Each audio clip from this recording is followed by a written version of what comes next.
புகாரி ரஹிமஹுல்லா, முஸ்லிம் ரஹிமஹுல்லா அவர்கள் பதிவு செய்கிறார்கள். உமர் இப்னுல் கத்தாப் ஒரு முறை குத்பாவுடைய பிரசங்கத்தை செய்து கொண்டிருக்கிறார்கள். அப்போது ஒரு முஹாஜிர்களில் முன்னால் ஹிஜ்ரத் செய்த முதலாவது ஹிஜ்ரத் செய்த சஹாபாக்களிலே ஒருவர் பள்ளிக்குள் நுழைகிறார், மஸ்ஜிது நபவிக்கு நுழைகிறார். அப்போது யார் அவர்? சில ஹதீசுகளில் உஸ்மான் இப்னு அஃபான் ரலியல்லாஹு அன்ஹு அவர்கள் என்று பதிவு செய்யப்படுகிறது. அப்போது உமர் இப்னுல் கத்தாப் உஸ்மான் ரலியல்லாஹு அன்ஹு அவர்கள் நுழைந்தவுடன் அழைத்தார்கள், ஐயத்து ஸாஅத்தின் ஹாதி, எந்த நேரத்திலே வந்திருக்கிறாய் உஸ்மானே?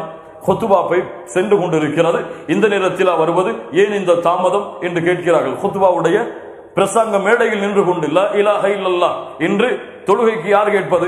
கணவன் மனைவியை கேட்க மாட்டார், மனைவி கணவனை கேட்க மாட்டார்கள், கணவனும் மனைவியும் பிள்ளைகளை கேட்க மாட்டார்கள். உலகத்திலே 5 பைசா குறைந்தால் ஏன் குறைந்தது, எப்படி குறைந்தது, எங்கே குறைந்தது, எங்கே விட்டீர்கள், ஏன் விட்டீர்கள் என்ற கேள்வி இருக்கும். ஒரு காசு பணத்தை தொலைத்தால் வரக்கூடிய கவலை இன்று குடும்பத்திலே தொழுகையை தொலைத்தால் கிடையாது. அல்லாஹ் ரப்புல் ஆலமீன் அவர்களுக்கு கல்வை கொடுப்பானாக. அவர்களுக்கு கல்வி இல்லை.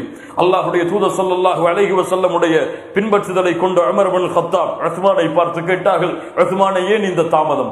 உஸ்மான் இப்னு அஃபான் ரலியல்லாஹு அன்ஹு சொன்னார்கள், இன்னி ஷுகில்து, கொஞ்சம் பிஸியாக விட்டேன், கொஞ்சம் நேரமா கடந்து விட்டது, நான் வேக வேகமாக குடும்பத்திடத்தில் சென்றேன். ஹத்தா சமிஅத்து தஅதீன், அதானுடைய சத்தம் கேட்டது, நான் எதிலும் நிற்கவில்லை, உது செய்துவிட்டு பள்ளிக்கு வந்து விட்டேன். உது செய்தீர்களா உஸ்மான் அவர்களே? குளிக்கவில்லையா? அல்லாஹ்வுடைய தூதரிடமிருந்து நான் செவியேற்றிருக்கிறேன். ஜும்ஆவுடைய தினத்திலே தொழுகைக்கு முன்னால் அல்லாஹ்வுடைய தூதர் ஸல்லல்லாஹு அலைஹி வஸல்லம் குளிப்பை ஏவி இருந்தார்கள் என்ற செய்தியை உஸ்மான் அவர்களுக்கு எப்போது சொல்கிறார்கள்? எங்க நடக்குது இந்த பேச்சு? ஹுத்பாவுடைய மேடையில் உமர் இப்னுல் கத்தாப் நின்று கொண்டிருக்கும் பொழுது. கண்ணியத்துக்குரியவர்களில் பாருங்கள், இஸ்லாமிய மார்க்கத்துடைய சட்டத்தில் யார் எந்த குறைவை செய்தாலும் நேரடியாக இடத்திலே கேள்வி கேட்டு அதை திருத்தக்கூடிய மிகச்சிறந்த வீரராக உமர் இப்னுல் கத்தாப் ரலியல்லாஹு அன்ஹு அவர்கள் இருந்தார்கள். கண்ணியத்துக்குரியவர்களே, குர்ஆனை பின்பற்றுவதில் உறுதியானவர், சுன்னாவை நிலைநிறுத்துவதில் உறுதியானவர். குர்ஆன் சுன்னாவில் இல்லாத ஒரு கடுகளவு இந்த பூமியில் நுழைந்தாலும் தன் உயிரை கொடுத்தாவது அதை எதிர்க்க வேண்டும், அதை அழிக்க வேண்டும் என்று திட்டம் வைத்திருப்பவர் உமர் இப்னுல் கத்தாப் ரலியல்லாஹு அன்ஹு. உங்களுக்கு எல்லாம் தெரியும், ஹஜருல் அஸ்வதை சந்தித்தார்கள். ஹஜருல் அஸ்வதே, இன்னக ஹஜர் இன்னி அஅலம் அன்னக ஹஜர், நான் அறிகிறேன் நீ ஒரு கல்தான், லா ததுர்ரு வலா தன்ஃபா, உம்மால் எனக்கு எந்த உதவியும் இல்லை, எந்த கெடுதலும் இல்லை. அல்லாஹ்வுடைய தூதர் உம்மை முத்தமிடுவதாக நான் பார்த்திருக்கவில்லை என்றால் நான் உன்னை முத்தமிட்டிருக்க மாட்டேன். லா இலாஹ இல்லல்லாஹ். குர்ஆன் சுன்னாவை அடிபெறலாமல் பின்பற்றியவர்கள். இன்று பாருங்கள், இந்த ஹஜருல் அஸ்வதை முத்தமிடுவதற்காக அல்லாஹ்வுடைய தூதர் வேறு வழிகளை வைத்திருந்தாலும் அந்த ஹரமுடைய கண்ணியத்தை பாதுகாக்காமல் எத்துணை பேர் அடித்துக் கொண்டு முந்திக் கொண்டு அல்லாஹ்வுடைய இல்லத்திற்கு முன்னால் சண்டையிட்டுக் கொண்டிருக்கிறார்கள். ஹஜருல் அஸ்வதை தொடுவதற்கு அல்லாஹ்வுடைய தூதர் வேறு வழிகளை கொடுக்கவில்லையா? காபாவிற்கு முன்னால் நின்று கொண்டெல்லாம் அந்த துணிகளை பிடித்து அழுது கொண்டிருக்கிறார்கள் முஸ்லிம்கள். யார் இந்த முஸ்லிம்களுக்கு இப்படி அனுமதி கொடுத்தது? ஆம், சொன்னார்கள், நீ ஒரு கல் தான், உன்னால் எந்த பலனும் இல்லை, எந்த தீங்கும் இல்லை. ஆனால் இன்று பரக்கத்திற்காக ஹஜருல் அஸ்வதை தொடுகிறார்கள். யார் கூறியது பரக்கத்து ஹஜருல் அஸ்வதில் இருக்கிறது? தொட்டால் பரக்கத்து கிடைத்து விடுமா? தொட்டால் சொர்க்கத்துடைய கல்லை தொட்டால் சொர்க்கத்திலே நுழைந்து விட முடியுமா? அந்த எந்த பரக்கத்தும் இல்லை. அல்லாஹ்வுடைய தூதர் முத்தமிட்டார்கள், முஸ்லிம்கள் முத்தமிடுகிறார்கள். அல்லாஹ்வுடைய தூதர் செய்தார்கள், முஸ்லிம்கள் செய்கிறார்கள். அதற்கு கூலியை கொடுப்பவன், முடிவெடுப்பவன் அல்லாஹ் தான். கண்ணியத்துக்குரியவர்களே, உமர் இப்னுல் கத்தாப் ரலியல்லாஹு அன்ஹு அவர்களிடத்திலே ஒரு யூதர் வந்தான். யா அமீருல் முஃமினீன், பாருங்கள் சுன்னாவுடைய நிலைநாட்டலை பாருங்கள், குர்ஆனுடைய நிலைநாட்டலை பாருங்கள். அமீருல் முஃமினீன் அவர்களே, உங்களுடைய புத்தகத்தில் ஒரு வசனம் இருக்கிறது, உங்களுடைய புத்தகத்தில் ஒரு வசனம் இருக்கிறது, அதை நீங்கள் ஓதுகிறீர்கள். அந்த வசனம் மட்டும் எங்களுக்கு இறக்கப்பட்டிருந்தால் அதை நாங்கள் ஈதாக கொண்டாடி இருப்போம், இறக்கப்பட்ட நாளை ஒரு பெருநாளாக கொண்டாடி இருப்போம். ஆனால் நீங்களும் அதை வைத்துக் கொண்டிருக்கிறீர்கள் என்று உமர் இப்னுல் கத்தாபை பார்த்து கேட்டார்கள். வாய்யு ஆயா, எந்த வசனம் என்று கேட்டார்கள். அந்த யூதனை பார்த்து அவன் சொன்னான், அல் யௌம அக்மல்து லக்கும் தீனக்கும் வ அத்மம்து அலைக்கும் நிஅமதி வ ரதீது லக்குமுல் இஸ்லாம் தீனா. இன்றைய தினம் அல்லாஹ் ரப்புல் ஆலமீன் அவனுடைய மார்க்கத்தை முழுமைப்படுத்துகிறான். அல்லாஹ் வ ரதீது லக்குமுல் இஸ்லாம் தீனா, இஸ்லாமை அவனுடைய மார்க்கமாக அல்லாஹ் பொருந்திக் கொள்கிறான் என்று வரக்கூடிய குர்ஆனுடைய வசனத்தை அந்த யூதன் சொன்னான். உமர் அவர்கள் சொன்னார்கள், அரஃப்னா தாலிகல் யௌம், அது எப்போது இறக்கப்பட்டது என்று எங்களுக்கு தெரியும். வல் மகான் அல்லதி நஸலத் ஃபீ, அது எந்த இடத்திலே இறக்கப்பட்டது என்று தெரியும், அது எந்த நேரத்திலே இறக்கப்பட்டது என்று தெரியும். அரஃபாவிலே அல்லாஹ்வுடைய தூதர் நின்று கொண்டிருந்த பொழுது அல்லாஹ் இந்த வசனத்தை இறக்கினான். என்பது வரை எங்களுக்கு தெரியும். என்ன சொல்ல வருகிறார்கள்? என்பது வரை எங்களுக்கு தெரியும், ஆனால் அதை நாங்கள் கண்ணியப்படுத்த மாட்டோம், அதை நாங்கள் சிறப்புப்படுத்த மாட்டோம். உமக்கு வேண்டுமானால் சிறப்பாக நீ எடுத்துக்கொள்வாய், எடுத்துக்கொள்ளாமல் போவாய். எமக்கு அல்லாஹும் அல்லாஹுடைய தூதரும் அந்த நாளை சிறப்புப்படுத்தாததால் நான் சிறப்புப்படுத்த மாட்டேன். சுப்ஹானல்லாஹி ரப்பில் ஆலமீன். இன்று ஒரு யூதனுடைய கண்ணியம், ஒரு முஸ்லிமுடைய கண்ணியம், யூதனுடைய செயல்பாடின் விருப்பம், ஒரு முஸ்லிமுடைய செயல்பாடின் விருப்பம், யூதனுடைய கலாச்சாரம், ஒரு முஸ்லிமின் கலாச்சாரம். அல்லாஹ் ரப்புல் ஆலமீன் அவர்களை பாதுகாப்பானாக.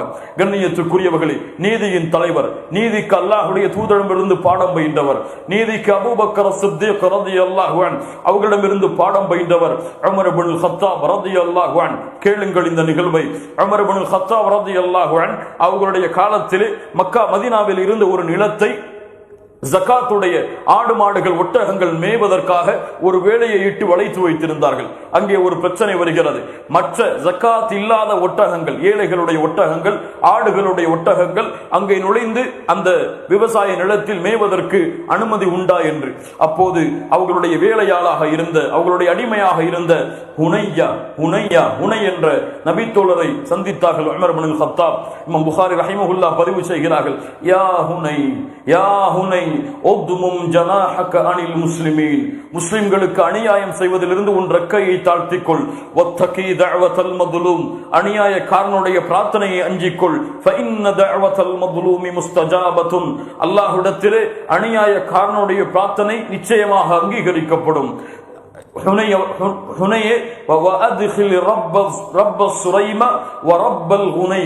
அதாவது குறைவான ஆடுகளை வைத்திருப்பவர்கள், குறைவான ஒட்டகத்தை வைத்திருப்பவர்கள் யாராவது இந்த ஜகாத்துடைய வெளிநிலத்தில் நுழைவதற்கு அங்கே சென்று தன்னுடைய ஒட்டகத்தையும் ஆடுகளையும் மேய்ப்பதற்கு அனுமதி கேட்டால் நீ அனுமதி கொடு. ஏன்? அவர்கள் ஏழைகள், அவர்கள் கஷ்டத்தில் இருப்பவர்கள், அவர்களுடைய வாழ்நாளுடைய ஊதியத்திற்காக அதை செய்கிறார்கள். ஆனால் இப்னு அவுஃப், அப்துர் ரஹ்மான் இப்னு அவுஃப் அவரோ, மேலும் உஸ்மான் இப்னு அஃபான் அவரோ, இந்த இருவரில் யாராவது அனுமதி கேட்டால் அவர்களுக்கு அனுமதி கொடுக்காது. சுப்ஹானல்லாஹ். ஏழை சஹாபாக்கள் கேட்டால் அனுமதி கொடு. அப்துர் ரஹ்மான் இப்னு அவுஃப் வேறு யார்? உஸ்மான் இப்னு அஃபான் அனுமதி கேட்டால் அனுமதி கொடுக்காது. ஏன்? இந்த ஒட்டக கூட்டங்களும் ஆடுகள் கூட்டங்களும் அவர்களுக்கு அழிந்து விட்டால் அவர்களுக்கு வேறு தொழில் இருக்கிறது, அவர்களுக்கு விவசாயம், அவர்களுக்கு தோட்டம் இருக்கிறது, அவர்களுக்கு விவசாய நிலங்கள் இருக்கிறது. அதை வைத்து அவர்களுடைய வாழ்நாளை அவர்கள் ஓட்டிக் கொள்வார்கள். ஆனால் இந்த ஏழைகளோ, இந்த ஏழை தோழர்களோ, இவர்களுடைய விவசாய நிலங்கள் அழிந்து விட்டால் பிள்ளைகளை கூட்டிக் கொண்டு என்னிடத்தில் அல்லவா வருவார்கள். உமர் இப்னுல் கத்தாப் சொன்னார்கள், என்னிடத்தில் வந்து உதவி கேட்பார்கள். நான் எப்படி அவர்களுக்கு உதவி செய்யாமல் இருப்பேன்? அவர்களுக்கு உதவி செய்ய வேண்டும் என்ற கட்டாயம் எனக்கு இருக்கிறது. ஆனால் அவர்கள் நான் இப்படி செய்வதால் நினைத்துக் கொள்வார்கள் அவர்களுக்கெல்லாம் நான் அநீதம் செய்கிறேன், செல்வந்த சஹாபாக்களுக்கெல்லாம் அநீதம் செய்கிறேன் என்று அவர்கள் எண்ணிக்கொள்வார்கள். அவர்களுடைய பூமிதான் ஜாகிலியத்திலும் அவர்கள் இருந்தார்கள், இஸ்லாமை ஏற்றதற்கு பிறகும் அவர்கள் இருக்கிறார்கள். அவர்களுடைய பூமியில் நான் எப்படி இதை உரிமை கொண்டாட முடியும் என்று அவர்கள் எண்ணிக்கொண்டிருப்பார்கள்.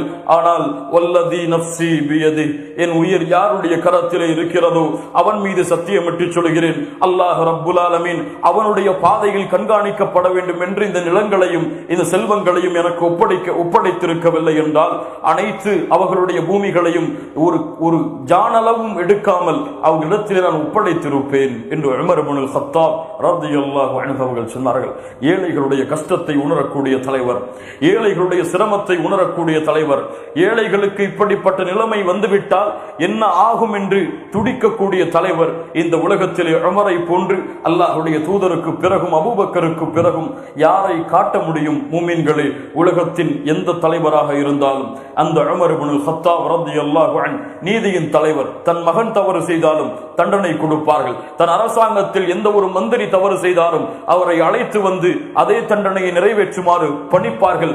1000 வரலாறுகளை அதற்கு கூறிக்கொண்டே இருக்கலாம். கண்ணியத்துக்குரியவர்களே, உமர் இப்னுல் கத்தாப் ரலியல்லாஹு அன்ஹு தாயிமன் எப்போது பார்த்தாலும் தங்களுடைய உள்ளங்களை சோதித்துக் கொண்டே இருப்பார்கள். எப்போது பார்த்தாலும் தன் உள்ளத்தோடு பேசிக்கொண்டே இருப்பார்கள். இன்று முஸ்லிம்களிலே எம்எல்ஏ பலர் மக்களிடத்திலே பேசுகிறோம் நன்மைகளை, மக்களிடத்திலே பேசுகிறோம் தீமைகளை. இது நன்மை, இதை செய், இது தீமை, இதை செய் என்று மனிதர்களிடத்திலே பேசுகிறோம். எம்எல்ஏ யார்?